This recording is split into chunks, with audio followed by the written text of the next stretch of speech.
nagaan jaalalli hunda keessaniif haa baay'atu maatii eebbaaf beekoo baay'een keessan kalee sana argitanii jirtanii beekaadha deebii deebisuu gaaffii gaafachuu dhiifama gaafachuun maaliif kun barbaachisee jechuun keessaniin oolu warroonni piraankiin akkanaa sirrii miti jettanii dhugicha baruu yoo barbaadan warroonni yuutuubii qabdanii viidiyoo kana laayik godhaati sheer hoggaa gootanii Profile irra sinii godha mana keessan jalatti dubbisuu dandeessu share gootanii mana keessan keessa seentanii achitti sinii dubbataa jechuudha hiika viidiyoo kana yookiin immoo yaada kamirra dhaabbadhe akkan hojjedhe beekuun illee dubbisi hanqina qabdullee hojii kee keessatti ilaalladhu sobarra dhaabbadheetu miti kanan dubbadhe dhugaa dubbachuudhaaf jechuudha haadha eebbooti maal akka jettee akkasitti boochistaan hin beeku rabbitu beekaa miti garuu sobarra osoo hin taane icciti sammanuma keessatti qabadhe haadha eebbootiin sirraas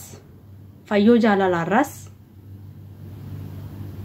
sillachuu waan nan beekneef mucattii kana hin beeku akkamitti viidiyoo nurratti waraabuu dandeesse fayyoon jaalalaa akkamitti na himachuu dandeesse odoo beekitti nan himatiin jettee akka ishiin falmitee haadha eebboo wajjin teessanii lachuun keessan viidiyoo waraabdan yaadni kosanii maaliif yoo jettanii chaanalli kuni chaanala eebbooti eebboon ittiin guddifamuudhaaf chaanala namoonni baay'ee irratti dhufanii yaada garaa isaanii dabarfatanii yookiin immoo irratti gargaaran waan ta'eef jibbaaf viidiyoo sana hin waraabne jalqaba irratti garuu yaadni kun kan naa dhufee namni si komate waan jiruuf anis akka komittiin sirratti dubbadhe malee beekoon qarshii aga kanaan har'aa nyaate jala muree wanti nan dubbadhan jiru siifin xumura naan jedhee naa xumuruu didi namni kam hojii hojjetu keessatti ni dogoggora waadaa galee waadaa sanadoo galmaan ga'in hin dhiisa keessatti immoo shamarran biyya arabaa keessa deemuudhaaf daldaalota wajjin waliin dubbatanii daldaalota biyya keessaa dhiisi kan biyya kana keessaa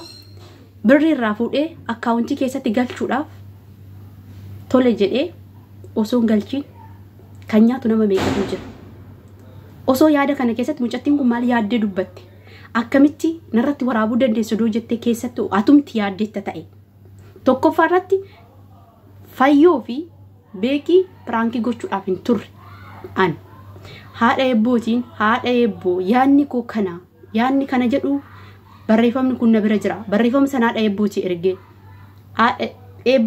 fayyoo fi beekaadhaan keessaan dubbisiiti viidiyoo isaan lachuurraa waraabbadhu ana namni waan nan beekneef namni yaada koon dhaggeeffatu isaan lachuu garuu ni dhaggeeffatu isinirraa fayyadamtu akka taatu jedheetan kun immoo beektuu miyan beekamtuus miti isin beekamtoota beektoota dhalles garuu beektoota ta'anii beekamoota ta'anii hin dubbadhu kana caalla beekini barreeffamaatti barreessite argee jira barreeffamaatti barreessite argee jira nattaaruu dandeessaa haati eebboo kanumaatti beektuudha jechamaa dubbachuun ishiidhaafis ta'e nama biraatiif hin barbaachisu akkuma karaa keessaa maaliif nan dubbisne jette sanitti ati karaa keessaa shin gaafattu turtee barreeffama san barreessite hayyuummoo maqaan namni tokko yoo balleessu ijoollee yaada achi keessatti dubbadhe ilaaltanii ittoo ta'e jibban qabu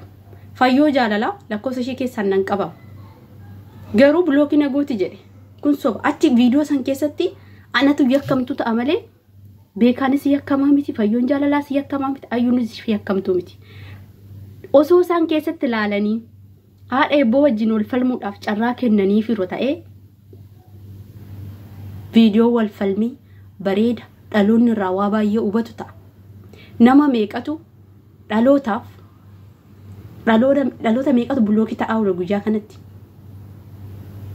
namni yaada namaa caqasee osoo yaada namaan deebisiin kan blookii nama godhu jiru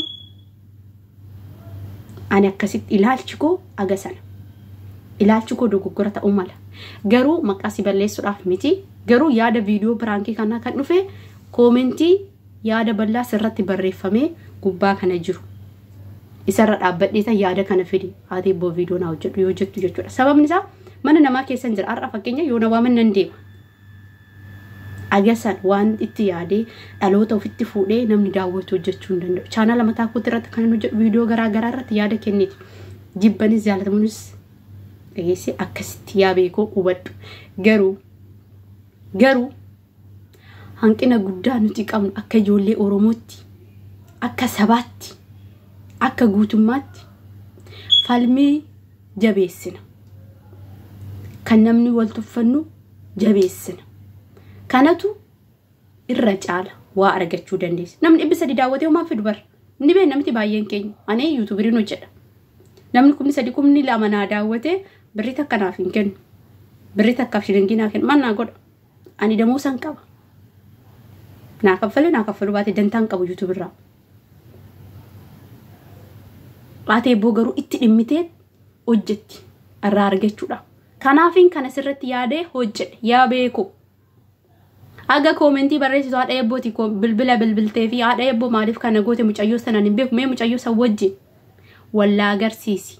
Mucayyoon sun eessa jiraatti eessatti na beekti maaliif maqaa koo na dhoofte ishiin eenyudha eessatti dhalatte osoo jettee qoratte dhaloonni beekoon hojii hojjetuuf agasan quuqqama agasan nama dhugaadha siin jedhan. Hojii kana keessan jira garuu hojii akkana namarratti yaadeen beeku dhalootan akkana godhe hin qabu. Mucumti kun eewshin mi'aas naa fidi haadha eebbo. Mucattii kana eessaa fiddi yaada akkana akkamitti narratti waraabde eega yaada akkana narratti waabde mee mucayyoo sanas naa baasi. As keessatti eenyu fayyanna namni si dhaggeeffata. Yaadna ni biraankii gochuu barbaade beekos dabalate uummata Oromoo daawwatudha. Beekoon ballee as keessatti maqaan kee shaffanamee baduu danda'a. Walumaa galatti yaa beekoo karoorri keenya dubbatamee fi atis beekoon fayyoon jaalalaas mucayyoo kanan beeknu mucayyoon kun sobdee maqaa keenya dhooftee lakki haadha beekoo jettanii haadha beekootiin falmaatii akka viidiyoo ishii wajjin waraabdanii malee balleessaa qabaattee miti. Balleessaa mucaa nama biraatti balleessite nama san wajjin xumurtaa garuu mata duree yaada kanaa maal akka ta'e gubbaarraa dubbisi. Asitti yoo laxxafee nama baay'ee si ala dubbisa. Lammaffaas immoo anillee qimamii madaamiiti. Qimamii madaamii maal akka ta'e hin beektaami akkas. Sinin jaaladhaa sinin kabaja warri natti mufattan guutummaatti maatiin eebbaa fi beekoo chaanaala kanarratti viidiyoo chaanaala koorratti hojjedhu fakkaattota sanaa kan sin gammachiisee dhaggeeffattaniif yoo ta'e viidiyoo hojjedhee nan gallakkisa kana nan hojjedhu jaalattanii kan hojjettaniif yoo ta'e waada sinii gala har'a jechuudha. Haati eebboo buusee piraankiin hojjedhu wantoota baay'ee maqaa dhuftee jirti. Chaanaala koo dhiisee chaanaala eebboo irratti hojjedhaaf daawwadhaa laayik godhaa viidiyoo daqiiqaa 8 guyyaadhaan osoo gallakkifne haati eebboo yeroo gabaabaa keessatti hin dubbatti. Maaliif yoo jettanii ani haadha eebboo duuba chaanaala guddisuu jammaree haadha eebboo waggaa 2 dura jammarteen qixan jira. Sababni isaa viidiyoo garaagaraa waan hojjedhuuf yaada garaagaraa waan dubbadhuuf dhaloonni na ordofa. Beekumsa hin qabu beekamtiin qabu garuu yaada amma qilleensarra jirurraan hojjedha waan ta'e. Dhageessanii sinin jaaladha turtiin wajjin turtaniif galatooma dhiifama ammoo hundi keessanuu.